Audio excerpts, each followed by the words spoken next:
మీలో చాలామందికి 2D animation classes నేర్చుకొని చిన్న స్టోరీస్ నరేట్ చేయాలని ఉంటుంది. అలాగే చిన్న యూట్యూబ్ ఛానల్ స్టార్ట్ చేద్దామనో, లేదా యానిమేషన్ మూవీస్ చేయాలనో, సో ఫ్రెండ్స్ ఎవరి సహాయం లేకుండా చిన్న షార్ట్ ఫిల్మ్స్ కూడా తీసి నరేట్ చేయొచ్చు. ఈ ప్రాసెస్ అంతా పెద్ద టీమ్ ఏం లేకుండా సోలోగా కూడా చేయొచ్చు. ఈవెన్ మనం టూన్స్ అండ్ బ్లాగ్స్ ఛానల్లో మీకు డెమో క్లాసెస్ అనేవి ఆల్రెడీ ఇచ్చాను, కానీ అదంతా క్లమ్జీ అయిపోతుంది. సో డెడికేటెడ్గా ఎడ్యుకేషనల్ కంటెంట్ ఇవ్వడానికి మాత్రమే ఈ ఛానల్ పెట్టడం జరిగింది. సో నేను ఎంత ఎఫర్ట్ పెట్టి చేస్తున్నానో మీరు కూడా అంతే ఎఫర్ట్ పెట్టి, కుదిరితే అంతకంటే ఎక్కువ పెట్టి బాగా నేర్చుకొని మీ ఓన్గా ఎర్నింగ్స్ అనేవి స్టార్ట్ చేయాలి.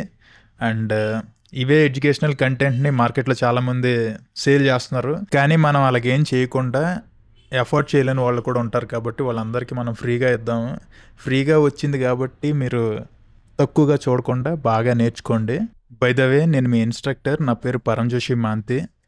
సో మనం ఇనీషియల్గా ద 2D ఎనాటమీ నుంచి స్టార్ట్ చేద్దాము. అసలు 2D ఎనాటమీ అంటే ఏంటో తెలుసుకుందాము. అసలు ఈ 2D ఎనాటమీలో ఈ బొమ్మలు అసలు ఎలా వర్క్ అవుతాయో అవి చూద్దాము. ఇక్కడ మీకు కనిపించే ఈ 3 బొమ్మలు 3 పోజుల్లో ఉండడం జరిగింది. ఒకటేమో డైరెక్ట్ కెమెరా వైపే చూస్తుంది, ఇదేమో 3x4 సైకిల్.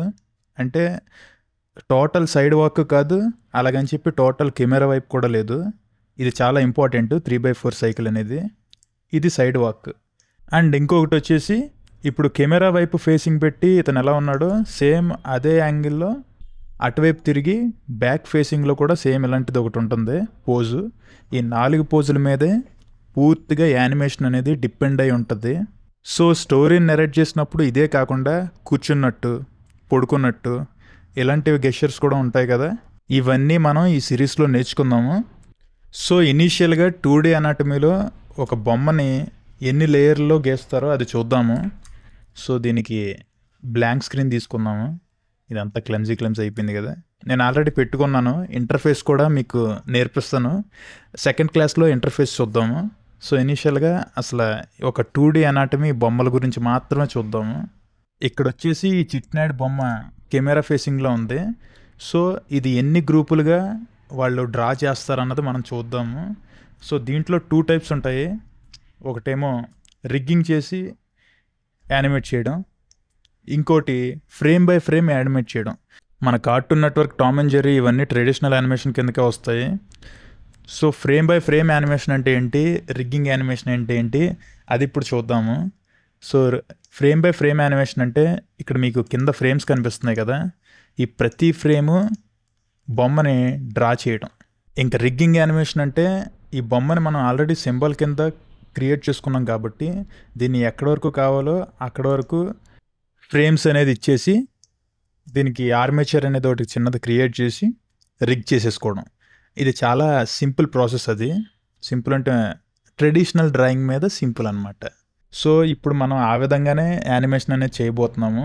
సో మనమనే కాదు, మీరు చూసే తెలుగు కథలు చాలా ఒక 90% ఈ రిగ్గింగ్ మీదే చేసేస్తూ ఉంటారు. సో అంత ఈజీగా చేసుకోవచ్చు మీరు స్టెప్ బై స్టెప్ క్లాసెస్ చూస్తే. సో ఇప్పుడైతే మనం ఇది ఎన్ని గ్రూప్స్గా డ్రా చేసుకున్నారో అది చూద్దాము.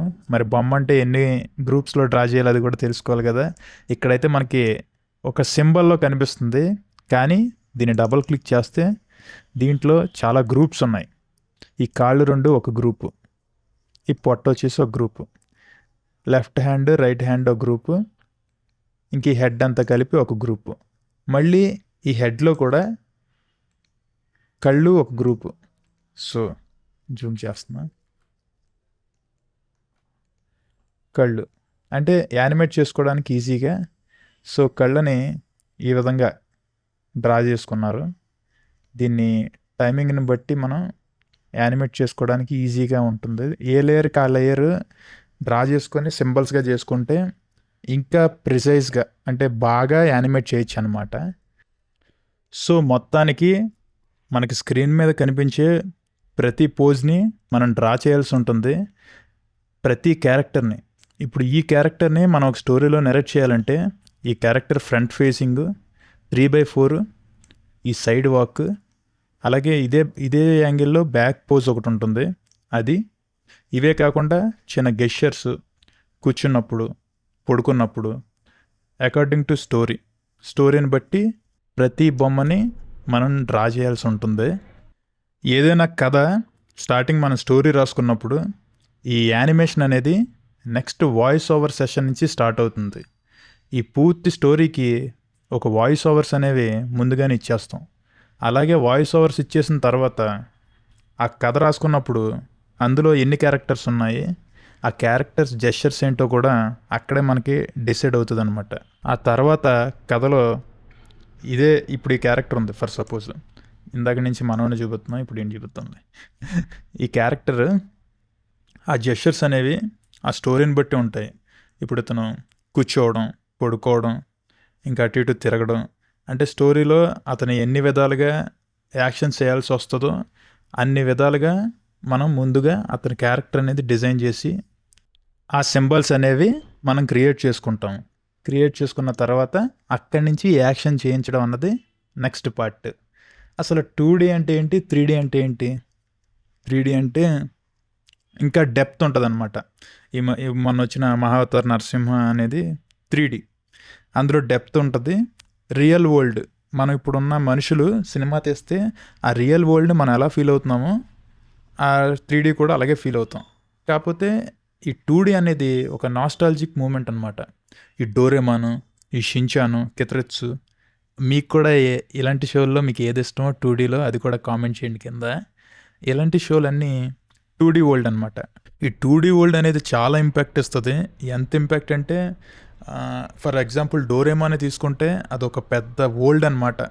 ఎంత ఫ్రాంచైజ్, ఎంత కంపెనీ అంటే ఒక 20 to 40 ఎపిసోడ్స్ ఉంటాయేమో రఫ్గా, ఇంకా ఎక్కువే ఉండొచ్చు, వాటి మీద మూవీలు కూడా వచ్చినాయి. సో ఈ ఎపిసోడ్స్ మొత్తం యూనివర్స్ మొత్తం పాపులారిటీ పొందినాయి అనమాట. అంత ఒక ప్రశాంతత క్రియేట్ చేస్తాయి ఈ 2D బొమ్మలు అన్నవి. సో ఇప్పటివరకు తెలుసుకున్న 2D అనాటమీ క్లాస్ని ఇంకోసారి రివైజ్ చేసుకుందాము. ఇక్కడ మీకు కనిపించే ఈ మల్టిపుల్ పోజెస్ అనేవి మనం డ్రా చేసుకున్నాం. ఇందులో డెప్త్ అనేది ఉండదు. ఓకే, సో మనం వెళ్ళబోయే థియరీ వచ్చేసి రిగ్గింగ్, ఆర్మేచర్ ఇలా చేసుకుంటూ వెళ్తాము. మీరు ఫ్రేమ్ బై ఫ్రేమ్ డ్రా చేయక్కర్లేదు. సో ఇక్కడ ఒక గ్రూప్ ఆఫ్ బాడీ పార్ట్స్ని మనం ప్యాకేజ్ చేసిన దాన్ని సింబల్ అంటాం. అసలు ఈ సింబల్ ఎలా క్రియేట్ చేయాలి, shape tweens, classic tweens, motion tween, ఈ ఫ్రేమ్స్, ఈ బ్లాంక్ ఫ్రేము, కీ ఫ్రేము, ఈ ఫ్రేమ్ ఎక్స్టెన్షన్స్, ఇవన్నీ మనం ఈ క్లాసెస్ స్టెప్ బై స్టెప్ నేర్చుకుందాము. చాలా ఈజీగా, సింపుల్గా ఉంటాయి. మనం ఎప్పుడైనా కాన్సెప్ట్స్ నేర్చుకుంటే అది అప్లై చేసి మనం ఒక వరల్డ్ అనేది క్రియేట్ చేయొచ్చు, ఒక బొమ్మల ప్రపంచాన్ని. సో నెక్స్ట్ క్లాస్ వచ్చేసేసి ఇంటర్ఫేసు, టైం లైను, ప్యూర్గా ఈ రెండిట్ల మీద కాన్సన్ట్రేట్ చేద్దాము. ఏం కంగారు పడద్దు, చాలా సింపుల్గా సరదాగా నేర్చుకుందాము ఈ క్లాసెస్ అనేవి. ఇంకా మన ఛానల్ని సబ్స్క్రైబ్ చేసుకునే వాళ్ళు ఎవరైనా ఉంటే సబ్స్క్రైబ్ చేసుకోండి. అలాగే నోటిఫికేషన్ అవి కూడా ఎనేబుల్ చేసుకోండి. సో దట్ మన క్లాస్ పెట్టగానే మీకు నోటిఫికేషన్ అనేది వస్తుంది. మరింత ఎడ్యుకేషనల్ కంటెంట్ ఈ ఛానల్ ద్వారా అందరికీ ఇస్తాను. సో మీ ఫ్రెండ్స్ ఎవరికైనా ఉపయోగపడుతుందంటే వాళ్ళకి కూడా షేర్ చేయండి. And thank you. నెక్స్ట్ క్లాస్తో కలుద్దాం మళ్ళీ.